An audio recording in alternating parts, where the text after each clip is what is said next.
Erev Tov, Shalom Vracha. Ce soir, Be'ezrat Hashem, nous allons développer ensemble Parashat Haï Sarah, l'histoire de la vie de cette grande dame qui était Sarah Imenu, aux côtés d'Abraham Avinu. Nous allons développer cette très belle paracha à travers le sujet que je vous ai préparé, qui tournera autour de l'expérience ou de la superstition, l'expérience d'une grande famille, l'expérience d'une grande dame, d'un grand monsieur, et la superstition que le texte nous laisse l'impression d'avoir, puisque vous allez voir qu'au courant de l'histoire de cette parashat Haï Sarah, différentes missions ont été accomplies par Eliezer, qui était notamment le serviteur d'Abraham, et cette mission a fait l'objet d'une très grande réflexion autour donc de la question de la superstition. Je commence par le premier verset de la paracha. Vayihyu haye Sarah mea shana ve'esrim shana ve'shevar shanim. La Torah donc décrit le fameux verset très célèbre et connu qui décrit la vie de Sarah. La vie de Sarah était donc a été décomptée à 100 ans, Esrim Shana 20 ans, Veshiva Shanim plus encore cette année. Shene Haye Sarah, ce sont donc les années de vie de Sarah. Puis Sarah décède. Elle décède à Kiryat Arba, qui est la ville de Hebron. Kiryat Arba ou Hebron, pourquoi donc la ville a été nommée ici et Kiryat Arba et Hebron. On sait que cet endroit se trouvait dans la terre de Canaan. Abraham Avinu vient, on ne sait pas d'où il vient, en tout cas il vient, l'ispod les Sarah Velivkota pour prononcer une oraison funèbre à sa femme et l'Ivkota et la pleurer. Le pasouk ici précise que Abraham va d'abord parler, va d'abord prononcer un discours et ensuite il va pleurer, contrairement à ce que certaines personnes pourraient faire aujourd'hui dans des conditions tragiques comme celle-ci. Abraham donc quitte l'endroit. La Torah nous raconte comment il a souhaité négocier ou au moins obtenir une parcelle de terrain auprès de Ephron. Ephron lui laisse sous-entendre qu'il allait lui accorder la parcelle de terrain jusqu'au moment où il lui dit Arba meot shekel kesef over la socher. Non seulement tu vas payer, mais tu vas payer assez cher. Et voilà pourquoi Avram Avinu donc accorde, paye. Il va donc accepter de le faire.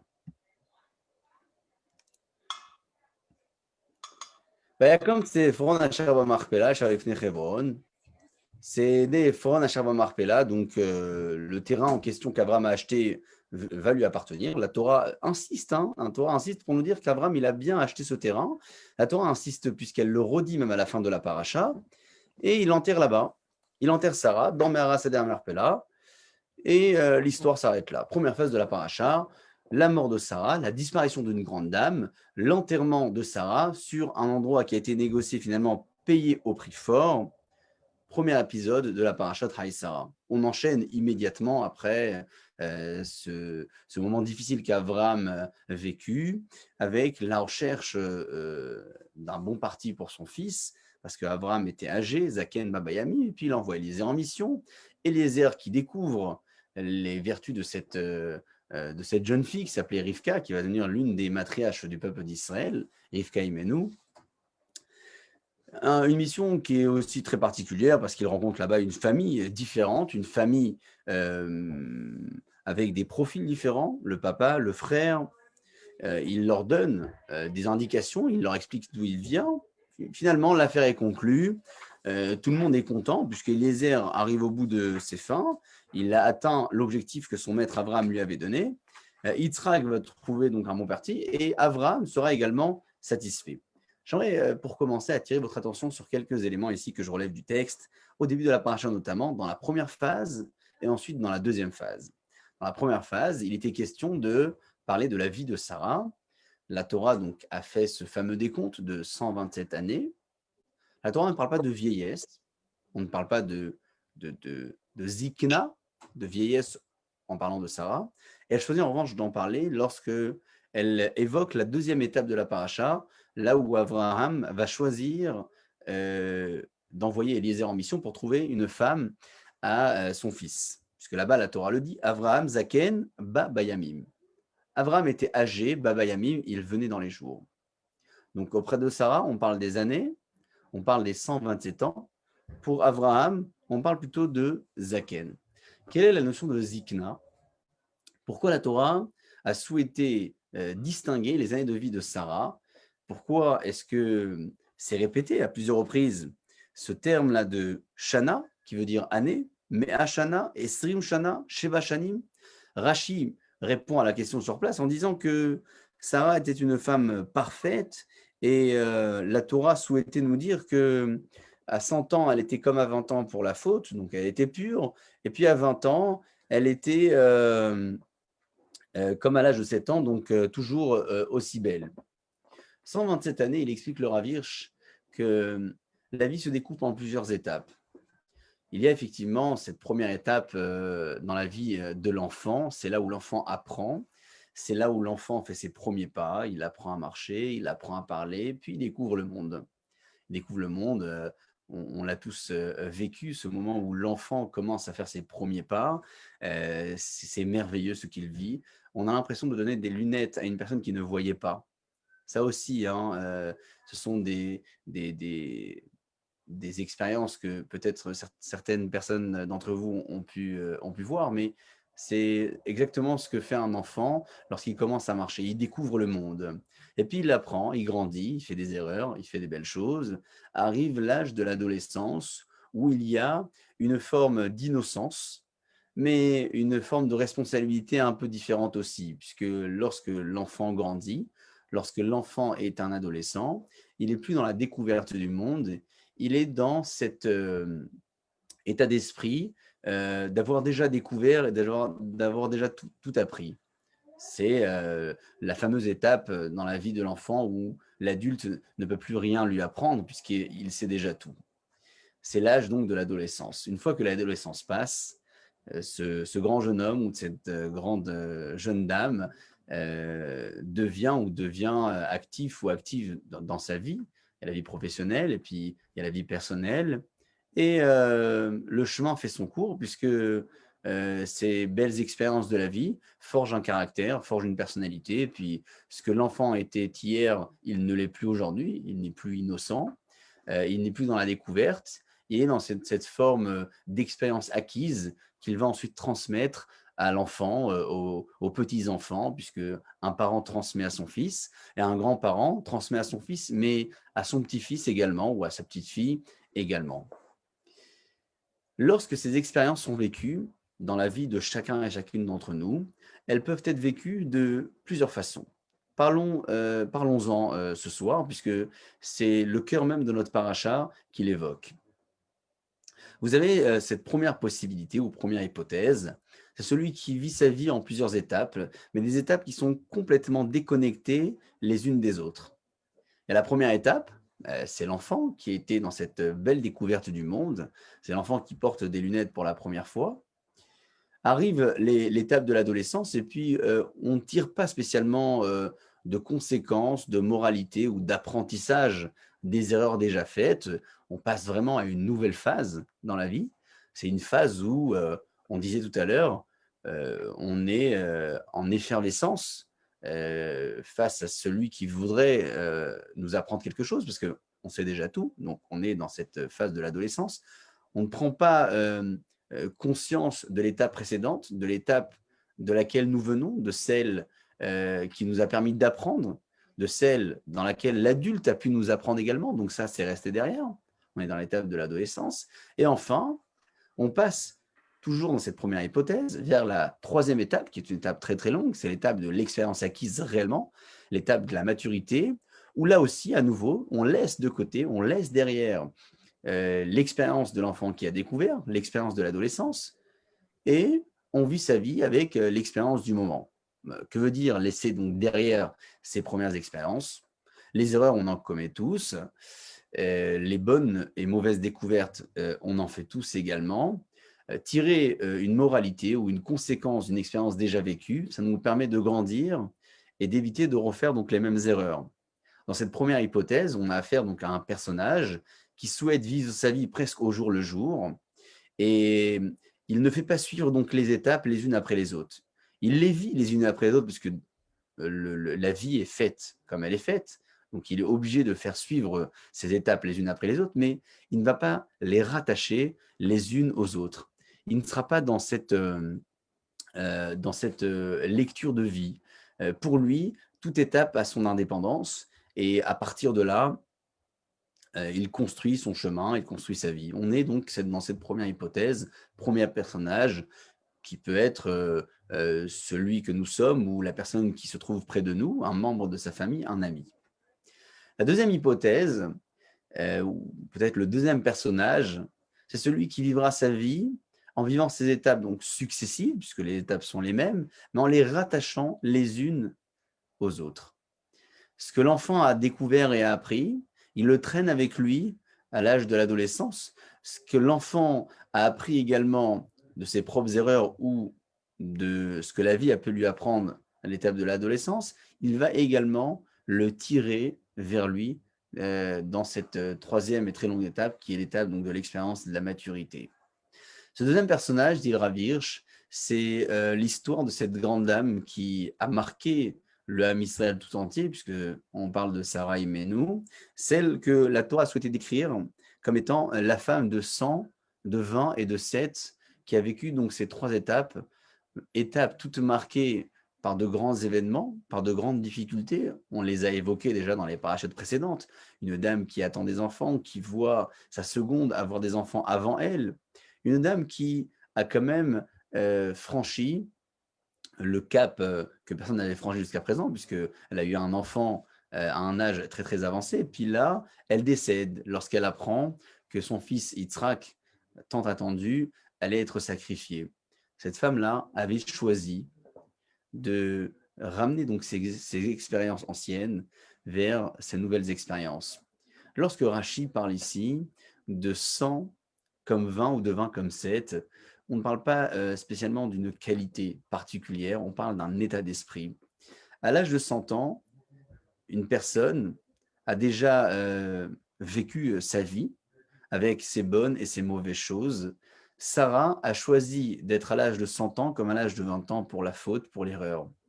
20 ans, c'est l'âge à partir duquel une personne est jugée, Bachamaïm, dans les cieux. Tribunal céleste ne juge pas avant l'âge de 20 ans. Tribunal terrestre juge à partir de l'âge de 13 ans. Sarah choisit donc d'être autant responsable à 100 ans qu'à l'âge de 20 ans. Elle choisit d'être autant innocente vis-à-vis de la faute, de l'erreur, à l'âge de 100 ans, comme elle l'a été à l'âge de 20 ans. Pour ce qui concerne la comparaison entre l'âge de 20 ans et de 7 ans à présent, Rachid précisait qu'il s'agissait d'une qualité complètement physique. On parle de beauté, on parle de cette, je dirais, attribut physique que Sarah pouvait avoir, puisque Sarah a été reconnue comme étant une très belle femme.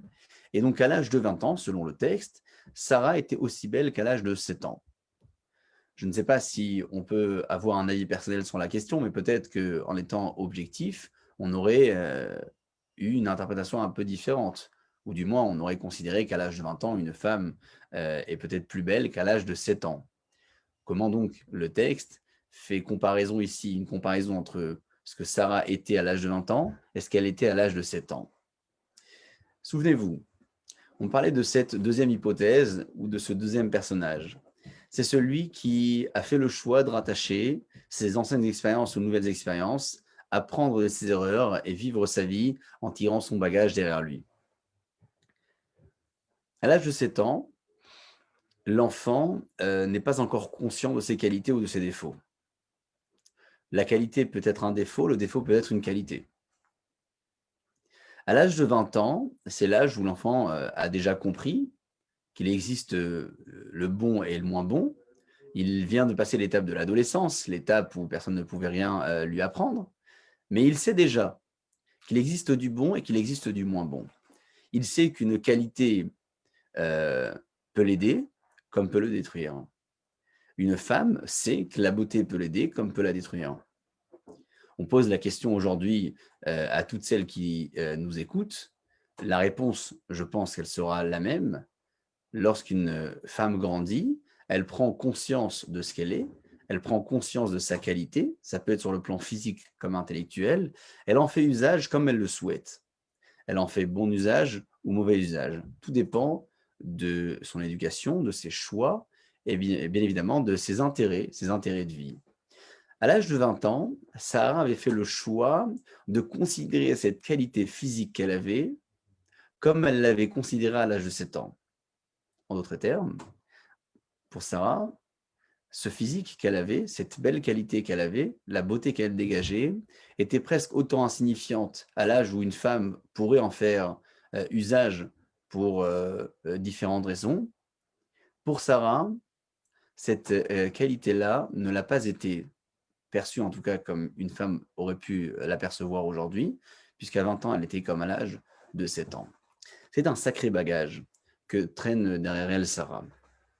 C'est ce que la Torah appelle, dans la vie d'Abraham un peu plus tard, la zikna. Quelle est la différence entre le yashan et le zaken? Lorsqu'on parle d'un vieux vin, on parle d'un yayin yashan. On parle d'un bon vin, puisque le vin a vieilli. Lorsque l'on parle d'une personne qui est sage, qui est âgée, on parle de quelqu'un de zaken. Chachamim le disent, en zaken ela mishekana chochma. La zikna n'est attribuée qu'à celui qui a acquis une forme de sagesse. La différence entre le yashan, l'ancien, et le zaken, qui veut dire la vieillesse, c'est la question de l'expérience. Le yashan, j'allais dire, c'est une chose qui a vieilli, c'est un vin qui a vieilli, le temps est passé au-dessus de l'objet, au-dessus de la chose, alors que le zaken, c'est la personne qui est passée presque au-dessus du temps. C'est lui qui a donné du sens à son temps, et non pas le temps qui a donné du sens à son existence. On prenait l'exemple du vin, peut-être qu'il y a des amateurs qui nous écoutent. Le vin n'a pas besoin, en dehors du conditionnement, d'un autre élément que le temps pour être meilleur. Plus les années passent, s'il est bien conditionné, bien évidemment, plus les années passent, plus le vin vieillit, pour les vins qui peuvent vieillir aussi, il faut le préciser, et donc plus le vin est meilleur. Lorsque l'on parle en revanche d'un personnage, d'un être vivant, on parle de l'homme avec un grand H, on ne peut pas considérer que le simple fait que le temps soit passé sur le personnage, que la vie se soit écoulée pour le rendre meilleur. Le travail est un travail personnel, l'expérience de la vie est une expérience qui s'acquiert à travers l'effort, à travers l'énergie que chacun et chacune fournit. Et donc, le zaken est à l'opposé du yashen. Celui qui est yashan, c'est celui qui est ancien, c'est celui sur lequel la vie est passée, alors que le zaken, c'est celui qui a déjà acquis une forme de sagesse. Voilà pourquoi la Torah a choisi de noter ici le terme de zaken, d'ancien, de sage, en parlant d'Abraham. Abraham zaken baba yamim. Preuve en est que le zaken, c'est celui qui a acquis une forme de sagesse, c'est celui qui a su non pas laisser la vie passer sur lui, mais passer lui-même sur sa vie. C'est que le texte le dit juste après. Avraham zaken baba yamim. Avraham, il était zaken, il venait dans les jours. Ce qui veut dire que il a su, Abraham, donner du sens à sa vie en fonction de son expérience, en fonction de ce qu'il a bâti, mais surtout en fonction de ce qu'il allait laisser derrière lui. Il est arrivé dans une phase où les intérêts personnels n'avaient plus lieu d'être analysés et traités. Il va choisir de se tourner vers Yitzhak, de se tourner vers l'avenir, vers ce qu'il allait laisser derrière lui. Il demande à Eliezer d'aller en mission et il lui donne des critères très particuliers. Ces critères vont aider Eliezer, on en parlera juste après, à trouver la perle rare de l'époque, puisqu'il faut le dire, Rivka était une perle rare, surtout lorsque l'on voit ce que le texte dit sur la cellule familiale dans laquelle Rivka avait grandi. Rivka était donc une perle rare. Eliezer va réussir sa mission. Mais pour réussir sa mission, Eliezer a dû avant tout grandir dans une maison qui était la maison du bonheur de l'époque, la maison d'Abraham et la maison de Sarah. Abraham, c'est celui qui a développé pour la première fois dans l'histoire le concept du chesed, celui de savoir donner à l'autre. On l'a dit à plusieurs reprises, mais si on le répète à toutes les occasions où la Torah nous le donne, on le répétera. Il a su, Abraham, donner à l'autre dont il avait besoin et il a bâti son foyer et sa vie uniquement autour de cela. Il a choisi d'enterrer sa femme dans un lieu qu'il avait négocié, ou du moins qu'il a souhaité payer au départ. Il ne voulait pas être reconnaissant vis-à-vis de Ephron. Lorsqu'il lui propose de payer, Ephron va immédiatement profiter de l'occasion et il va lui dire 400 pièces sera le prix de cette parcelle, au vers la ses frères, une monnaie courante. Abraham va payer. Il va acheter donc cet espace qui était l'espace de Kiryat Arba, mais aussi l'espace de Chevron. Chevron, Milachon Chaver. Il dit le Rav que Chevron prend sa racine dans le mot Chaver qui veut dire l'amitié, l'ami. L'ami, c'est celui avec lequel on s'attache, c'est celui avec lequel on essaie de former quelque chose.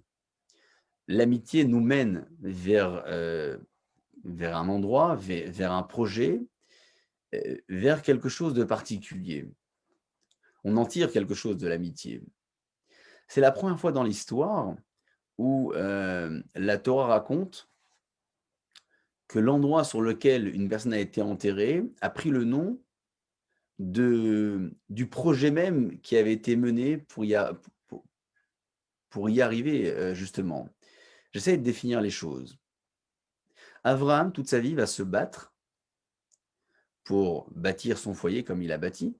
Il va se battre pour propager la foi en Akadosh Baruch Hu autour de lui.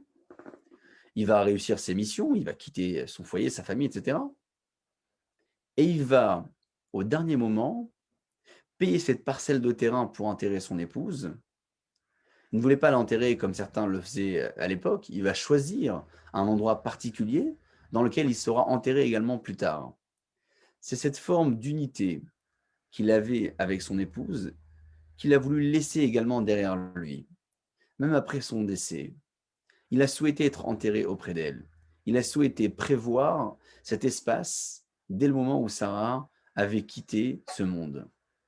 Vous savez, en matière de référence, lorsque l'on parle de l'acquisition des droits qui est faite le jour du mariage entre un homme et une femme, la plus grande référence de l'histoire, lorsqu'on parle d'acquisition, même s'il n'est pas question qu'un homme achète une femme, bien évidemment, on parle de l'acquisition d'un droit. L'acquisition, c'est la responsabilité du droit. Je deviens responsable de mon épouse. La Ketouba le mentionne. La référence du Kinyan dans la Torah, c'est l'histoire de Ephron. C'est la transaction que la Torah raconte ici au début de notre paracha, lorsque Abraham paye le prix fort à Ephron pour obtenir la parcelle de terrain. Ce n'est pas anodin si un foyer est bâti avec une forme d'acquisition qui tire sa référence de l'histoire de Abraham et Ephron. La Torah ici, à travers cette transaction-là, ne souhaite pas simplement raconter un fait divers, une négociation qui n'a pas très très bien fonctionné, il faut le préciser. La Torah souhaite donner cette indication pour nous dire que cette transaction qu'a effectuée Abraham ici auprès de Ephron va marquer l'histoire tout entière, puisque l'unité très très forte que vivait Abraham à ce moment-là, cette union plutôt qu'avait Abraham avec son épouse Sarah et qu'il a souhaité maintenir dans le temps même après sa disparition, va laisser une trace dans l'histoire tout entière. On va nous aussi, de notre côté, jusqu'à aujourd'hui, nous marier, signer un contrat d'acquisition, une ketouva, en prenant référence de cette histoire qui était l'histoire d'Abraham. Puisqu'Abraham, c'est notre modèle. C'est celui qui, le premier couple de l'histoire, non, parce qu'il y a Adam et Chava juste avant eux, mais disons que c'est le Avamon Goïm, c'est le père de toutes les nations. C'est celui duquel l'ensemble des nations vont s'inspirer.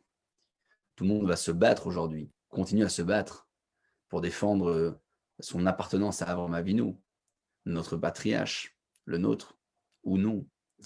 On est tous d'une grande et même famille, une famille qui s'est un peu partagée, un peu divisée dans sa conception des choses et dans sa façon de pratiquer la religion, dans sa façon de servir son Dieu, son Créateur.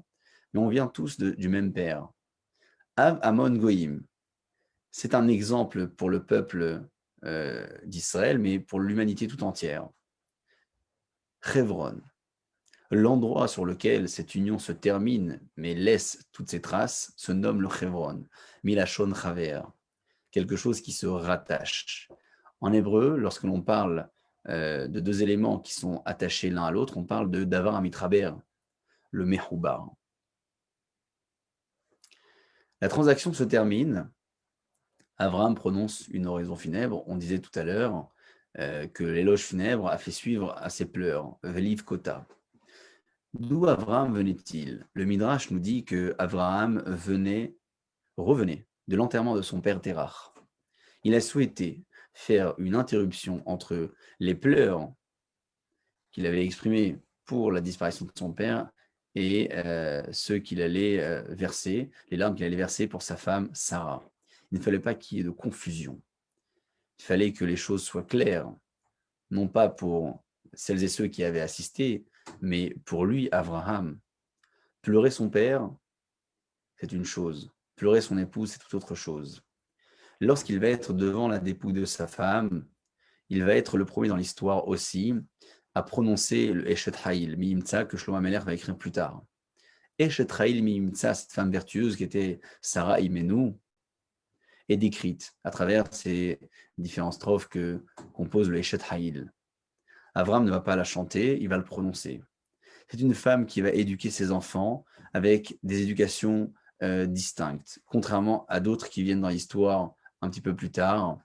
Avram et Sarah ont su donner à Yitzhak ce qu'il avait besoin et à Ishmaël ce dont il avait besoin également. C'est pour cela que le texte du Eshet Ha'il parle du Darshat Tsemer Ufishtim, de celle qui a su étudier la laine et le lin et leur donner deux directions complètement différentes pour ne pas les mélanger.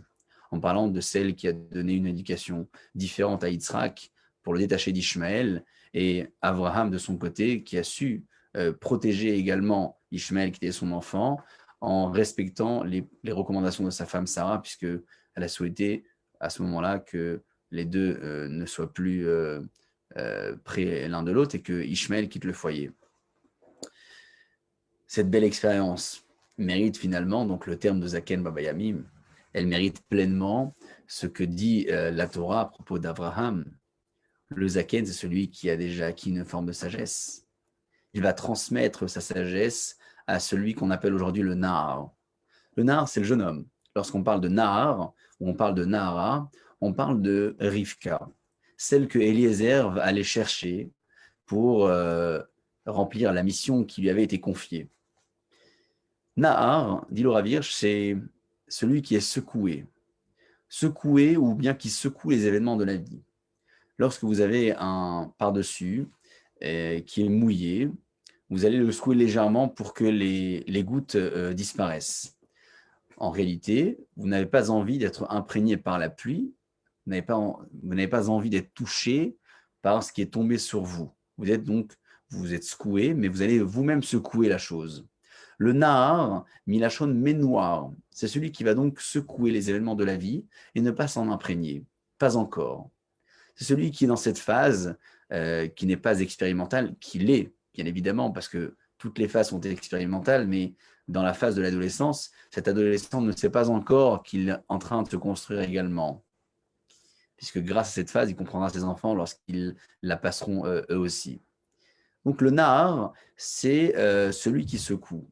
C'est celui qui va être imprégné un peu plus tard, parce que l'adulte va lui proposer de suivre. C'est l'histoire de Rivka. C'est la Nahara que vient chercher Eliezer. Eliezer reçoit des critères assez particuliers. On lui demande donc d'aller chercher une femme pour Yitzhak. Arrivant sur le lieu en question, il va carrément se donner des signes et presque se promettre, s'assurer que si les signes allaient être respectés, ce sera elle, la fille en question, qui sera choisie. La Torah interdit, par ailleurs, vous le savez, l'otenahashuv et l'oteronenu. On n'a pas le droit d'avoir un choix qui soit fait autour d'une superstition, de ce qu'on peut appeler le hasard, même si le hasard n'existe pas. L'exemple que l'on donne souvent pour illustrer cette interdiction, c'est le choix qu'une personne peut faire en fonction de la pluie et du beau temps. Alors, on ne parle pas de porter un manteau ou des lunettes de soleil, parce que ce ne serait pas superstitieux de porter des lunettes de soleil lorsqu'il fait beau et de porter un impair lorsqu'il pleut, mais on parle vraiment de celui qui fait dépendre sa décision d'un élément duquel il n'y a pas de rapport particulier. Si je rencontre un tel, alors je ferai ce choix ou je dirais cela. L'otena hashuv et l'oteonenu. Ou bien carrément considérer que tel et tel moment est un moment qui annonce donc de bons présages et celui-ci annonce un mauvais. Je prends l'exemple du vendredi 13 parce qu'on y est tout proche. C'est ce que la Torah donc appelle l'otéonenu. Donner une mauvaise signification à un jour, à un moment. Alors, pas parce qu'on l'a rattaché à un événement tragique dans l'histoire ancienne, comme certains le font, mais tout simplement parce qu'on considère que l'assemblage de ces deux éléments, qui soient donc le jour de la semaine et la date du mois, ne peut pas convenir. Comment donc Eliezer, on se pose la question ici, va prévoir la rencontre avec la future de Yitzhak en se donnant ces indications, puisque le texte le précise, lorsque Eliezer part en mission avec ses 10 chameaux, il va se trouver donc près du puits. Vaya Nara, et la jeune fille à qui je dirais penche ta cruche pour que je puisse boire, et elle me dira Chete vegam gema lecha ashke, non seulement tu consommeras, mais je donnerai également à boire à tes chameaux. Ata ocharta, ce sera finalement celle qui sera destinée à Yitzhak. Eliezer ici a grandi, on le disait, dans la maison d'Abraham, de Sarah. Eliezer a été imprégné par la qualité première, la qualité donc prédominante de son maître qui était Abraham Avinu. On parle bien sûr de la mida du Hesed. C'est un homme qui vit pleinement cette mida. Lorsqu'il part en mission, il prend avec lui dans ses bagages, pas uniquement les critères d'appartenance que Abraham avait exigé, il prend surtout la vertu essentielle qui a permis à Abraham et Sarah de bâtir leur foyer. C'est justement ce point qui va l'accompagner. C'est cette idée qui va lui permettre de réussir sa mission. Qu'est-ce qu'elle fait, Rivka, lorsqu'elle arrive sur place? Elle va proposer, bien évidemment, à Eliezer de boire, et elle va également lui proposer donc de donner à boire à ses chameaux. C'est marqué clairement, chez Adoni, tu vas boire, et Gam les Gamalecha Eshav, et je vais également puiser pour tes chameaux. Tout naturellement, lorsqu'une personne veut montrer qu'elle fait bien les choses, elle est amenée à montrer avec beaucoup d'aisance sa qualité de bienfaiteur ou de bienfaitrice en promettant beaucoup de choses. Rivka, elle fait le choix d'aller très doucement ici. Elle va aller très très doucement puisqu'elle va dans un premier temps lui dire je vais te donner à boire. Après, Vegam ligmalecha eshav. Elle va également donner à boire à ses chameaux. Est-ce que vous savez combien d'eau consomme un chameau? Pour être presque précis, un chameau peut consommer donc 100 litres d'eau en quelques minutes. 3, 4 en quelques minutes. Ça peut lui durer 3 semaines. Il y avait 10 chameaux ici. 10 chameaux qui vont consommer et qui vont boire. Mais qu'est-ce qu'elle va faire, Rivka, ici, dans l'histoire? Vegam ligmalecha eshav. Si le miracle est là, c'est extraordinaire. Elle va réussir à donner également à boire à ses chameaux. Vegam ligmalecha eshav. Lorsqu'Eliezer remarque que Rivka présentait les choses de cette façon-là, il comprend que c'est la destinée de Yitzhak. Il ne s'agissait pas ici d'une forme de superstition que prévoit Eliezer en se donnant presque la garantie qu'il allait réussir la mission si ça allait se passer comme cela. Bien sûr que les mots ici que Eliezer prononce sont des mots qui sont extraordinaires puisque les mots vont se réaliser. Bien sûr que les mots nous surprennent parce que si nous avions fait ce choix et le choix s'était réalisé par la suite, on aurait presque eu l'impression d'être devenu prophète. Eliezer ici va réussir sa mission parce qu'il va apercevoir chez Rivka une forme de chesed incroyable.